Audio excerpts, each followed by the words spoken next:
পূর্ব ঘোষণা অনুযায়ী রবিবার 24শে মার্চ সকাল থেকে শুরু হয়েছে ত্রিপুরা বার অ্যাসোসিয়েশন নির্বাচন। চলছে ভোট গ্রহণ প্রক্রিয়া।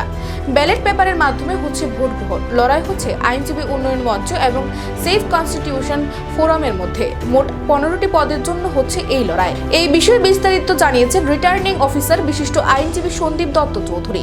তিনি জানিয়েছেন মোট 4টি বুথের মাধ্যমে চলছে ভোট গ্রহণ প্রক্রিয়া। সম্পূর্ণ শান্তিপূর্ণভাবে ভোট গ্রহণ চলছে।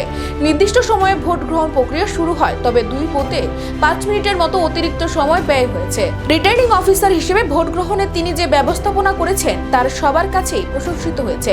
ভোট গ্রহণ প্রক্রিয়া শেষ হলে কিছুক্ষণ পরে শুরু হবে ভোট গণনা। ফলাফল প্রকাশিত হবে রাতে।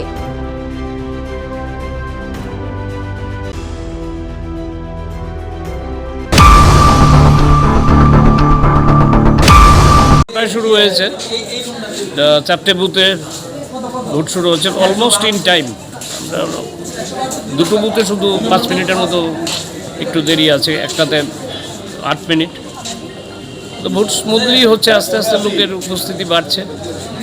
তা আমি রিটার্নিং অফিসার হিসেবে যে ব্যবস্থাপনা করেছি, আমি লক্ষ্য করছি যে সবাই যাতে সন্তোষ প্রকাশ করেছে, তাতে আমার একটা আনন্দ যে আমি যে পরিশ্রমটা করেছি সেই পরিশ্রমটা লাঘব হয়েছে, সেটাই বড় কথা। কিরকম চলছে চত্বরে? ভেরি পিসফুলি অ্যান্ড কর্ডিয়ালি, মানে খুব প্রত্যেকের সঙ্গে তো প্রত্যেকের কর্ডিয়াল রিলেশন, খুব আন্তরিকভাবেই হচ্ছে আর কি, ভালোই লাগছে।